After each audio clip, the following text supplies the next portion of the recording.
Show me your friends and I'll show you your future. Unless you want average in America, married, 2.4 kids with 1.5 dogs. But I can guarantee you, you will never achieve anything greater than your highest aspiration. If you want $1 million, you'll make $1 million, not $1.5 million. If you want 10 million, 100 million, and you'll never exceed that. If you change 1 billion lives, that's a formula to become a billionaire and change the world. Time costs lives. Show me your friends and I'll show you your future. You want to know why you're all f***ed up? Just look at the bums you hang around with. I do what you don't want to do, that you know that you got to do to be where you want to be. Ted Turner just gave his 75th anniversary party on CNN a few months ago.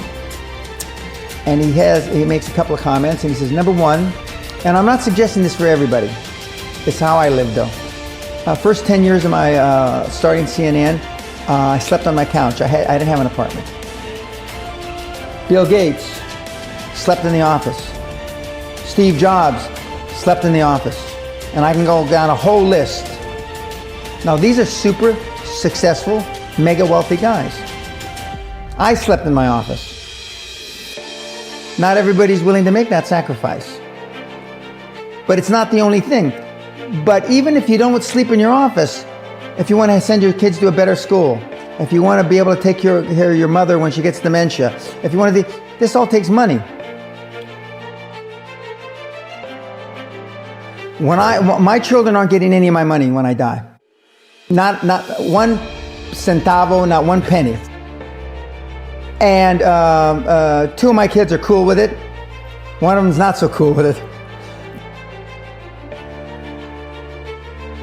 I'm not gonna, I think Andrew Carnegie, by the way, Andrew Carnegie, arguably the richest, most successful entrepreneur of all time.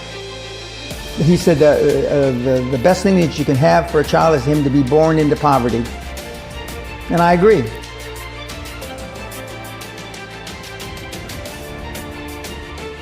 Lack of self-esteem, lack of self-worth. Now they think they have self-worth. They think because they've made a few bucks. But in actuality, and when they measure it against the other 8, 10, 12 people sitting around the table, they realize, or they start to question, hell, maybe I was just lucky. Now, all of us, when you're only a one-trick guy or gal, think, was I lucky? Now, I've done it so many times, I know I wasn't lucky. I might have been lucky the first time, but I haven't been lucky the 15, 20, 40, 50, I know that. Okay. But maybe I was lucky the first time. But my life changed when I was pretty much a haphazard kid, got in a lot of trouble, got arrested 4 or 5 times, thrown in jail.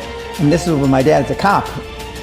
But then I volunteered for the draft in 1966 at the height of the Vietnam War. And I went to OCS, and that changed my life because it was the really first real high performance thing that I could measure myself against with other people. 2/3 of all Fortune 500 CEOs have one thing in common: military background. Really? 2/3 of those 2/3 have something else: martial arts. What do you learn in martial arts, Brian? Discipline, focus. A lot of people don't believe they deserve to be there. I convince them, and we have these drills, why you belong there. A lot of people that come there, with money, that have made money, think they made it by accident. Right. I just had one of my superstars who's made $100 million tell me in the last week, I'm not sure I'm going to have another lucky accident. And I said, you did it. I mean, you tried a lot of things. I believe Thomas Edison, I wouldn't have done it 10,000 times. Okay. I would have hired an engineer from MIT to do it. But I mean, I've tried a lot of things. Nobody's failed at more things than I have. And the first 100 million are successes, but I could write a book about failures that'd be, because I've tried a lot of different things. Because failure is just testing. And one of the reasons I've been so successful in generating this equity and value in my kids, and I call you all kids, is because I convince them that making a mistake is okay. Your parents probably told you, you can be anything you want.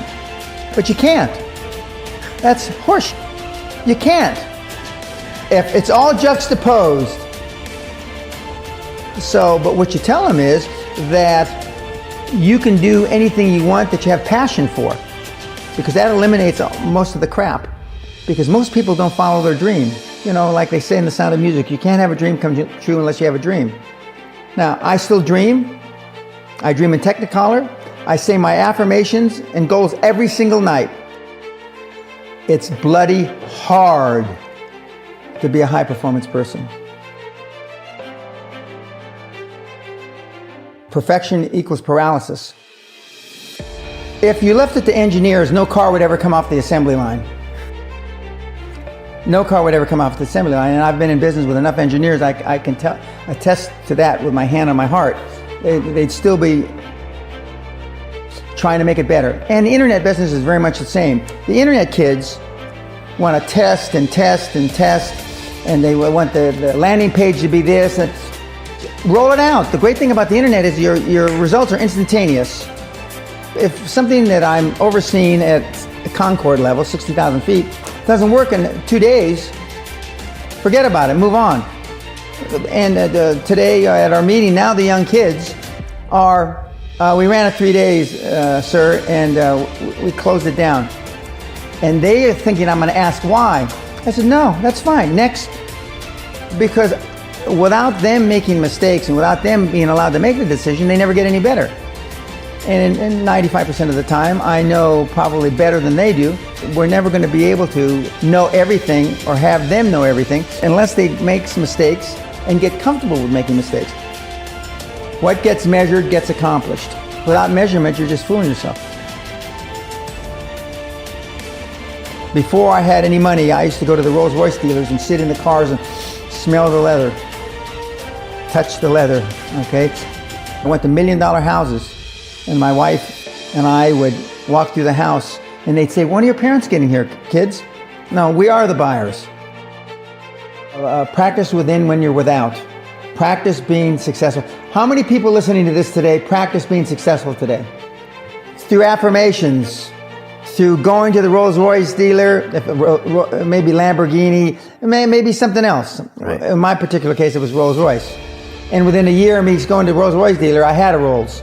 Okay, within 19 months of me dreaming and adding it to my goals, a castle on an island, I own Guthrie Castle.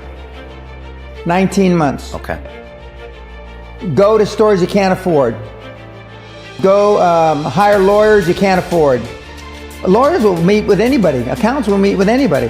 Go to the big four accountants with a business idea. The first couple meetings are for free. Jettison probably a lot of the people you'll hang around with.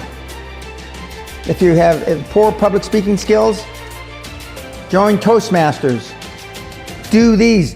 If you went to a good school and you're not successful, go to the alumni deals. Okay? I didn't go to a good school. I'm a perfect living example that a lot of trouble as a kid, working class background, my parents. Went to just a mediocre university that I flunked out of 3 times before I finally graduated with honors, but and had no money to begin with, $820. So it's all possible, but I devoted myself to feeling successful. I was wearing suits like this before I could afford them.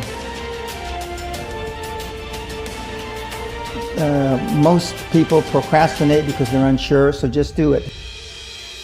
And but I've never had a problem just doing it, because one of the things is you learn as a young combat infantry officer is time costs lives.